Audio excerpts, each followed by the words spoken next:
Hello, and welcome to episode 47 of My Dog Will Eat My Face. I foresee this episode to be slightly redacted because I'm personally having some emotional issues just myself in dealing with some of the facts that have been brought to my attention and that I've been dealing with heretofore in this past week. We all have our weaknesses, and I certainly have found mine, that's for sure. This goes back to the day when, on a typical meeting with a nurse, it was basically revealed to me that all the maintenance medications that have been applied to me simply no longer work, and will no longer work as they expect. And there are no other options foreseeable. They also added that my heart is, quote, very, very, very weak. And will get weaker by the moment. So I will have that pleasure to look forward to. I have not been functioning very well in this past week, so the psychological effect of it is something that I just want to touch on here kind of briefly in this podcast. You think you know all the answers, you think you know everything, and maybe in fact you do. Maybe in fact you expected them to deliver bad news. Maybe you actually quoted it verbatim before they even said it. But once they say it, once that bell is rung, it's a different animal altogether. And that's what I want to hit home for people. So, if you approach a disease, an ailment, a problem, and you think you have all the answers, and you walk into it as confident as can be, and you may have all the answers, like I said, it's an entirely different game once you hear the bad news you have been woefully expecting. So, I wish to briefly discuss that, as I said, this week, because that is exactly what happened to me, and I think I should share that experience with my listeners because they can actually gain some valuable truths from my experience.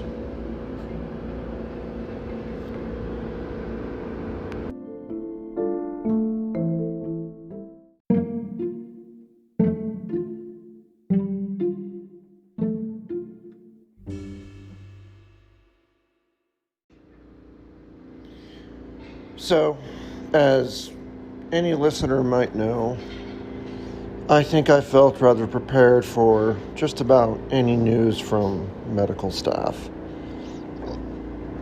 in any meeting or any dialogue that I had with the medical community.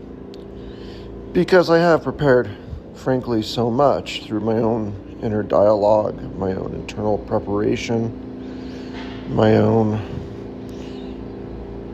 analysis of my own personality,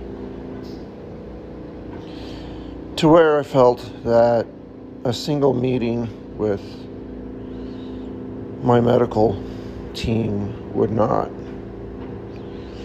tear me down mentally in any reasonable amount. Maybe a little, but I certainly felt confident enough that I would never come away feeling entirely off. I was wrong. I was very wrong.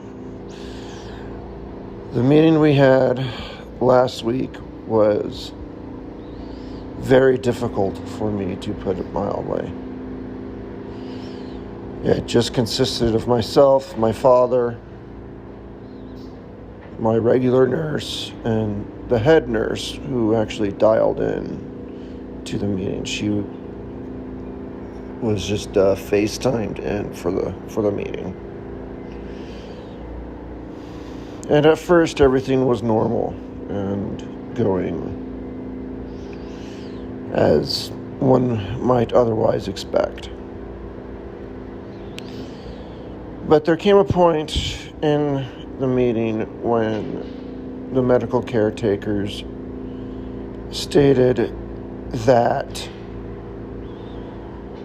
the medications that they're giving me are simply not working, and that is specifically the diuretics to keep the waterway off. They've put me on what they call an elephant load of diuretics, and the result has been weight gain. The complete antithesis of what we wanted. So they came to the conclusion that the medications are just not working, and they don't think there's any alternative to the medications. And so basically at this time, I could choose to continue the medications if I wanted, but they didn't think it was going to work. Or basically, what they were alluding to is I could cease medication and just allow the condition to overtake me. Their point was, though, that latter event, that is, the condition overtaking me, was going to happen regardless of whether I medicated or not. And that's what they wanted to make clear to me. I thought I was prepared for such a discussion. I thought that I had done all the preparation mentally to hear such facts. But when it came down to it, when it was uttered through the air and landed to my ears, it had an entirely different, resounding noise to it. It's entirely different when someone does say it and it's real. And that's something I failed to account for. They also added that my heart is, quote, very, very, very weak, as I already stated, and it's just going to continue to get weaker and weaker until I perish. And based off the way they were wording it and their word choice, one could infer that they were trying to tell me that they did not think it was going to take very long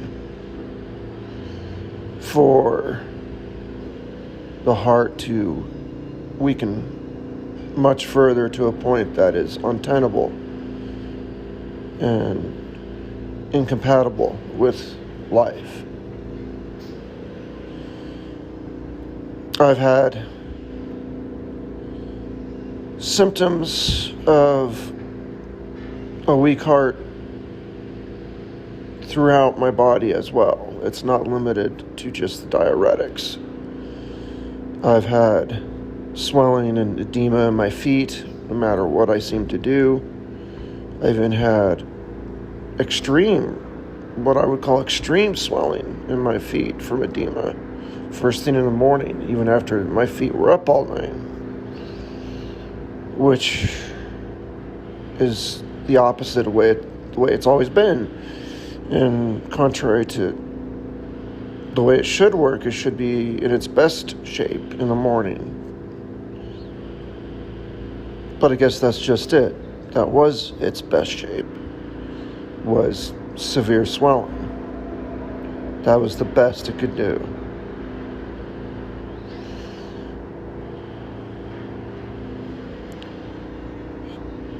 In addition to that, there have been symptoms of incontinence and extreme fatigue, passing out, hallucinations. Things are not going well. And all of them lead to a very weak heart that simply just cannot pump anymore. And they worded things to me that succinctly and boldly in this meeting.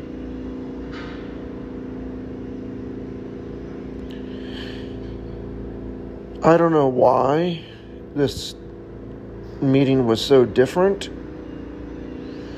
but I think their messaging was basically, I'm SOL. And there's nothing more they can do for me. In point of fact, the medical director who had dialed in on the phone, I could tell, was fighting back tears. My father, meanwhile, was just kind of looking down, trying to absorb this information. It was really possibly the worst possible news for him at that juncture. He had previously stayed with me for approximately 30 days to help me out with things that I just could not do around the home. And he had planned to return to his home state in just a couple days at that point during the meeting. And here they were saying that things are going to get much worse, and it's going to be debilitating, and it's going to be terrible. So, for him, it was really the worst possible thing they could have said. Because he wanted to leave, I'm sure, with good faith that his son would be okay and well cared for. And here was the medical team basically stampeding on that hope. So, needless to say, it was a very rough meeting. I took it actually very hard, surprisingly. I surprised myself. I really thought I had the ace in the hole. There are certain things that I'm confident that I'm not afraid of. I'm not afraid of dying. I'm not afraid of the afterlife, or no afterlife, so to speak. I've really put myself at peace with my coming expiration. But for some reason, hearing it from these nurses was so blunt, so coarse. With my own contribution, I would often complete their sentences where they didn't know the right word, and I would complete it with just the coarse reality. Because it is. It is what it is.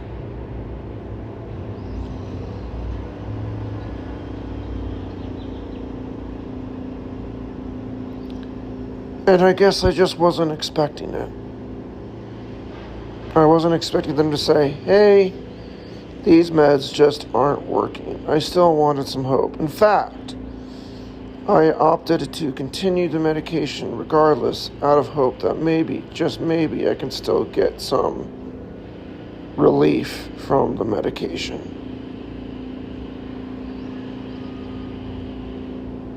So, that was clearly my act of hope.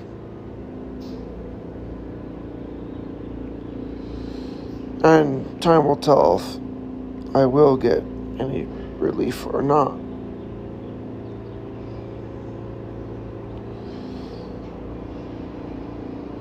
But it really emotionally struck me. Despite being at peace with my own demise.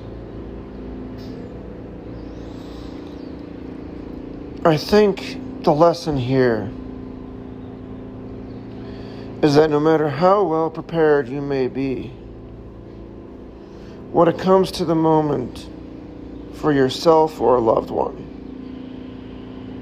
there's no preparation for hearing about losing something that is so important to you. In my case, my life.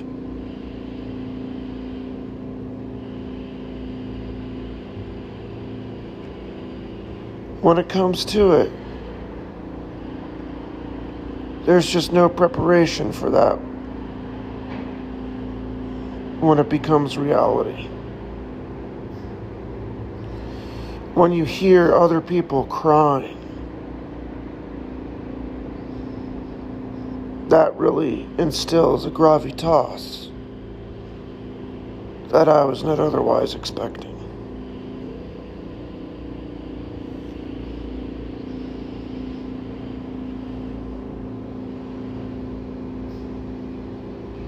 So, my only lesson here that I could share is be prepared to be unprepared.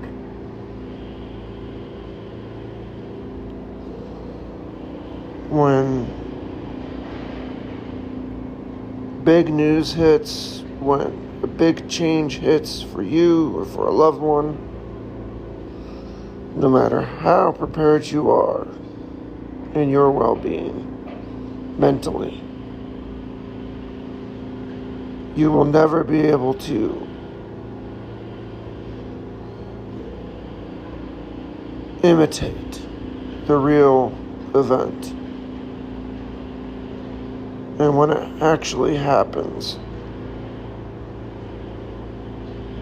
you've got to be prepared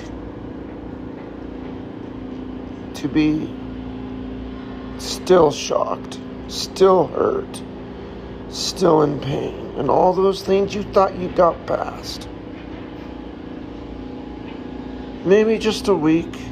It's only been a week for me, and I feel myself drifting out of that feeling, to be honest.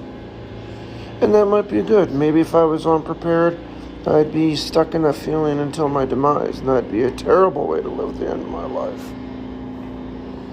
So, I don't think there's no value to being prepared for such events or news. But when it finally hits, you gotta be prepared for the worst feelings that you were trying so hard to manage heretofore.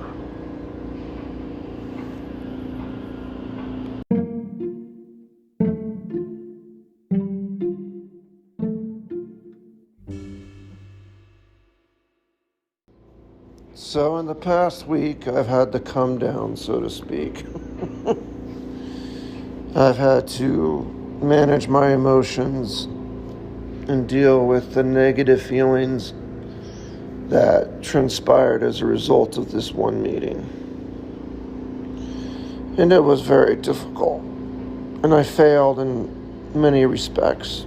There were entire days where I did not want to get out of bed. I was so depressed. So, I didn't manage it very well. Except, I think my only salvation is truly that it's only a week for me. Maybe it'll be 2 weeks. If I had not prepared at all for these things, if I had done absolutely nothing, these emotions would chase me off the cliff to the very end, and I don't want that.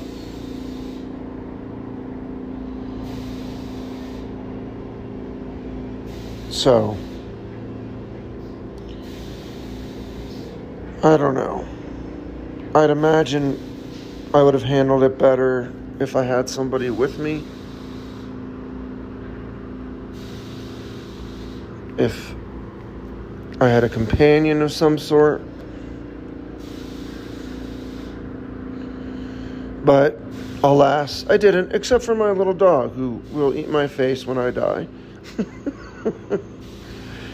He actually brought me up through many of my darkest moments. He actually cheered me up quite a bit. So, having an animal, they always say, is an excellent way to get through tough times. And that's absolutely true. I can stand by that statement full-heartedly.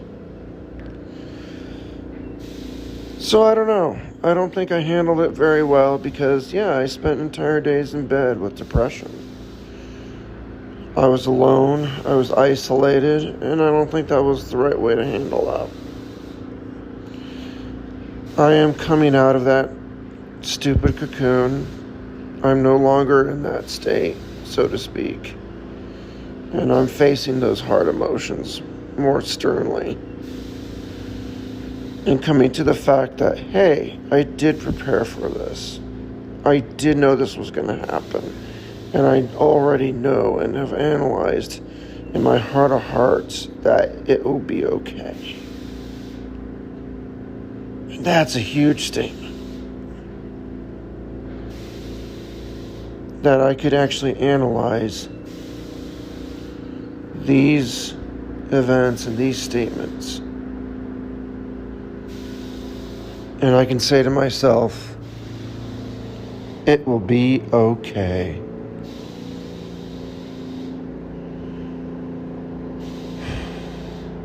And that means a lot. So maybe, if you ever have a meeting like that, or a coming to moment like that, you'll be more prepared than I, in that you'll know. There's no way you'll be prepared for the actual event.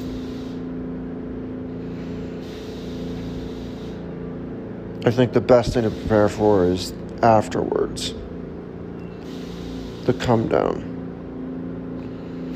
To avoid the isolation. To avoid the depression. To remind yourself of all the work you've done.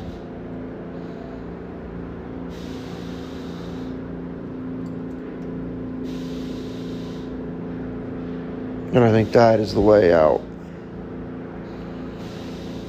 And the only way you could actually really approach such an event with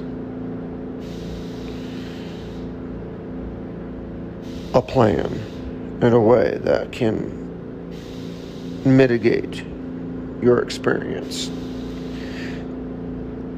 And before I proceed to the closing segment, I want to really apologize to my listeners. There is a lot of noise, as I know you can tell. I can't seem to find a place in my home to get rid of it. I am actually in a apartment building that is across the street from a high-rise that they're building. And it is just construction nonstop, and building and hissing and banging and alarms, and I can't find a safe place where there's no alarms and construction sounds during the day. So I sincerely apologize. There's nothing I can really do to get rid of all the construction noises. I would have to vacate my home and go someplace else. Just be glad you don't live here. But that being said, let's move on to the conclusion.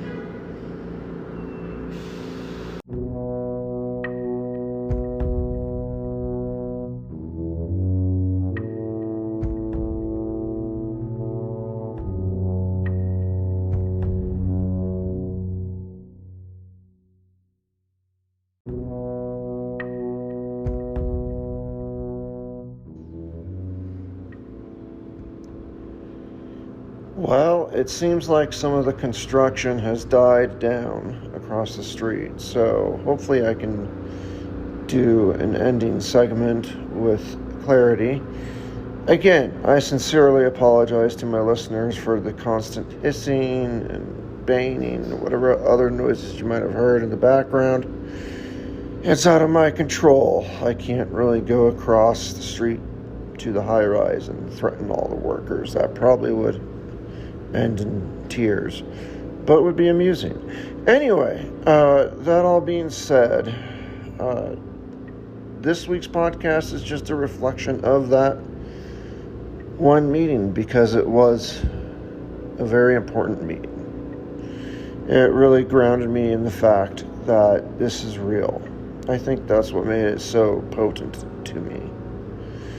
That the weakness of my heart is terrible. And it's only going to get weaker and weaker and weaker until I die.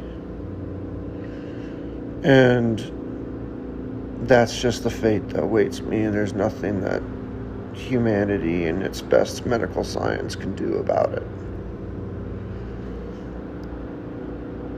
So I think with that discussion last week, it just made that crystal clear to me and hit home. And it is what it is. It's the cards I've been dealt. I've done everything I possibly can to make my life enjoyable and livable, and I'll continue to do that. Don't get me wrong. The things I've learned to do through the course of this podcast, I shall continue to do them and still seek happiness on a daily basis.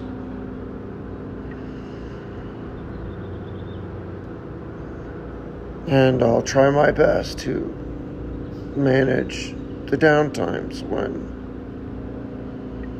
the weakness of my heart is overbearing and has put me in a place of despair, which will undoubtedly happen probably countless times before I expire finally. So all I can do is try my best. But no matter what, I am so thankful for the fact that I was here. I did live a life that was full. And I can look back on that with absolute pride.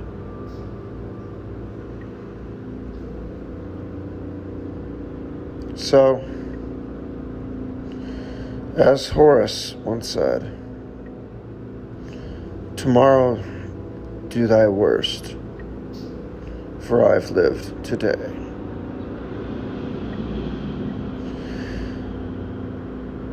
And I just want to close out with thanking all my listeners, especially bearing through this podcast and the construction noises. I'm so sorry. There's nothing I could do.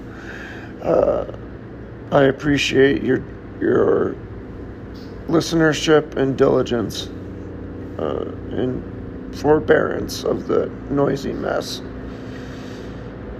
I really do encourage you to click on follow and notifications so you're notified of future podcasts. You know, I plan to keep this going until the end, frankly.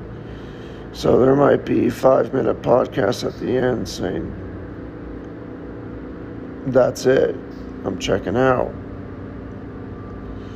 I don't know yet. I don't know how it's going to play out, but my intent is to keep the podcast going until the bitter end. So make sure you got notifications turned on, because who knows what kind of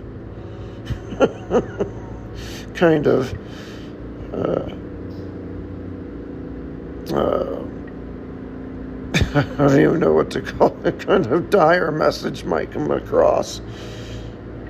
Or, who knows, a happy message. I don't know. Who knows what might come across. in the final days. So make sure you have that notification turned on. And if you really wish to support me and support this podcast, go to patreon.com/mydogwilleeatmyface.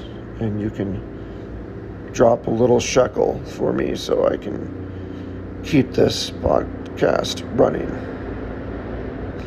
But again, above all, I value your listenership. Feel free to share this with your friends, family, or anyone else who you think may value it. And I appreciate your patronage.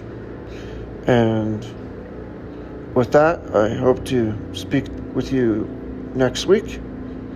But for now, auf Wiedersehen.